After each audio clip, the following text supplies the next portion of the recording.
नमस्कार, मैं आपके साथ विभा उपाध्याय और आप देख रहे हैं न्यूज़ 18 बिहार झारखंड का डिजिटल प्लेटफॉर्म। 4 राज्यों और एक केंद्र शासित प्रदेश पुडुचेरी के आज एग्जिट पोल सभी के सामने हैं।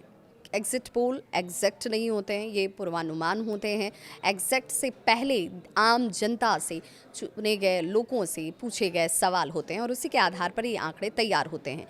इन आंकड़ों में क्या आंकड़े दिखे हैं, किसके लिए ये शुभ संकेत है और किसके लिए परेशानी बढ़ाने वाली, हालांकि एग्जैक्ट नहीं है, हम बार बार कह रहे हैं। जान लीजिए असम में क्या है हाल। असम में चल गया है एक बार फिर से हिमंत बिस्वा शर्मा का मैजिक। न्यूज़ 18 और वोट वाइब के सर्वे में बीजेपी को भारी बहुमत मिलता हुआ नजर आ रहा है। गौरव गोगोई की लाख कोशिशों के बावजूद कांग्रेस कमाल नहीं कर पाई। असम में किसकी सरकार बनेगी इसका अनुमान आ चुका है। न्यूज़ 18 और वोट वाइब का एग्जिट पोल साफ इशारा कर रहा है कि एक बार फिर भारी बहुमत के साथ बीजेपी की सरकार बनने जा रही है। कांग्रेस कमाल कर पाने में एक बार फिर से नाकाम हो गई है। एग्जिट पोल के मुताबिक बीजेपी को 90 से 100 सीटें मिल सकती हैं, तो कांग्रेस को 23 से 33 सीटें मिल सकती हैं। हम आपको बताते हैं कि कहां-कहां किसको कितनी सीटें मिल रही हैं। तो बीजेपी का सबसे मजबूत किला ऊपरी असम रहा है। यहाँ चाय बागान, श्रमिकों और स्थानीय समुदायों के बीच बीजेपी की पैठ बरकरार है। एग्जिट पोल के अनुसार इस क्षेत्र की 40 सीटों में से बीजेपी 30 से ज्यादा सीटें जीत सकती है। कांग्रेस के गौरव गोगोई ने यहां काफी पसीना बहाया, लेकिन चाय बागान श्रमिकों का समर्थन बीजेपी के पक्ष में झुकता हुआ दिख रहा है। निचले असम की भी बात करेंगे तो निचले असम में जाएं तो कांग्रेस और AIUDF का दबदबा रहा है। हालांकि इस बार कांग्रेस ने अपनी स्थिति थोड़ी सुधारी है, लेकिन AIUDF के वोट बैंक में सिंधमारी साफ नजर आती है। मुस्लिम बहुल इलाकों में वोट बंटने का सीधा फायदा बीजेपी को मिलता दिख रहा है। सर्वे के अनुसार यहां बीजेपी को उम्मीद से ज्यादा 10 से 12 सीटें मिल सकती हैं। बराक घाटी की बात करें तो 15 सीटों वाली इस घाटी में बंगाली भाषी आबादी ज्यादा है। CAA और पहचान के मुद्दों ने यहां ध्रुवीकरण को तेज किया। वोट वाइब का अनुमान है कि यहां बीजेपी और कांग्रेस के बीच कांटे की टक्कर है। मुकाबला 60-40 का हो सकता है। अब कांग्रेस क्यों हारी? तो चेहरे का अभाव नजर आता है कांग्रेस के अंदर। हिमंत बिस्वा शर्मा के कद के सामने विपक्ष के पास कोई एक सर्वमान्य चेहरा नहीं था। गौरव गोगोई ने प्रभाव छोड़ा, लेकिन वे पूरे असम को एक सूत्र में बांध नहीं पाए। गठबंधन में अंतर्कलह दिखा। टिकट बंटवारे को लेकर कांग्रेस और उनके सहयोगियों के बीच जो खींचतान हुई, उसका संदेश जनता के बीच अच्छा नहीं गया। हर चुनाव में कांग्रेस के लिए ऐसी मुसीबत आती है। AIUDF का कमजोर पड़ना भी एक बड़ी वजह नजर आती है, जिसमें बदरुद्दीन अजमल की पार्टी का ग्राफ गिरना विपक्ष के लिए घातक साबित हो रहा है, क्योंकि इसका सीधा फायदा बीजेपी को वोटों के ध्रुवीकरण के रूप में मिलता दिखता है। तमिलनाडु के चुनावी नतीजों से पहले एग्जिट पोल के आंकड़े आ चुके हैं। राज्य की कुल 234 सीटों को लेकर इस बार मुकाबला बेहद करीबी होता हुआ दिखाई देता है। एग्जिट पोल के मुताबिक DMK गठबंधन को करीब 103 से 113 सीटें मिलती दिखाई दे रही हैं, जबकि दूसरी तरफ AIADMK प्लस BJP गठबंधन को 114 से 124 सीटों के बीच बढ़त का अनुमान लगाया गया है। यानी मुकाबला इतना नजदीकी है कि सरकार बनाने का फैसला कुछ ही सीटों पर टिका हुआ नजर आता है। वोट शेयर की भी बात करें तो भी तस्वीर बेहद रोमांचक है। DMK गठबंधन को करीब 38.9% वोट शेयर मिल रहा है, जबकि AIADMK गठबंधन लगभग 39.9% वोट शेयर के साथ हल्की बढ़त बनाए हुए दिखाई देता है। यानी यहाँ भी दोनों खेमों के बीच कांटे की टक्कर बनी हुई है।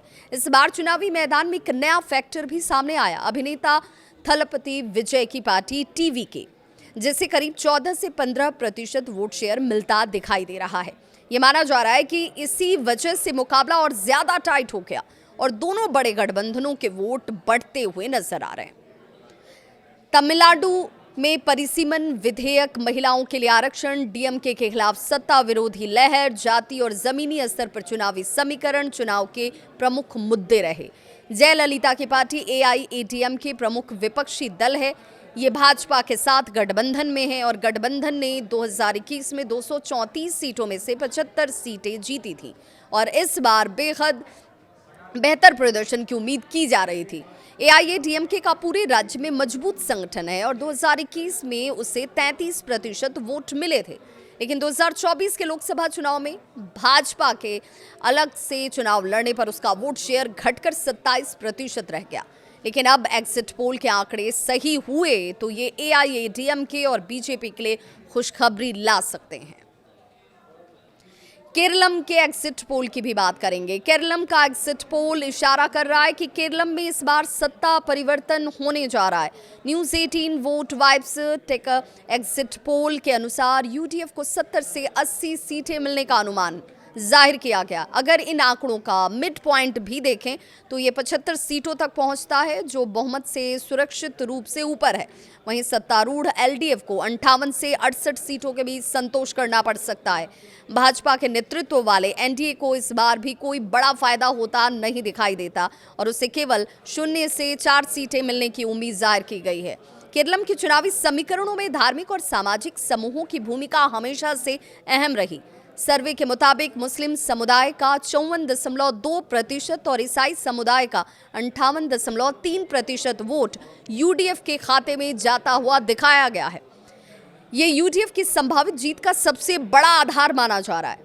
तो वहीं दूसरी तरफ दलित यानी कि एससी और अन्य पिछड़ा वर्ग, जिसे आप ओबीसी के नाम से जानते हैं, उसका एक बड़ा चंक, एक बड़ा हिस्सा अब भी लेफ्ट गठबंधन के साथ खड़ा दिखाई देता है।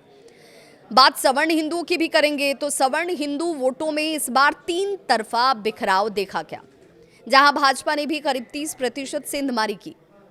केरलम के इतिहास में अक्सर हर 5 साल में सत्ता बदलने का रिवाज रहा है, जिसे पिछली बार लेफ्ट गठबंधन, जिसे एलडीएफ कहते हैं, उसने तोड़ दिया था।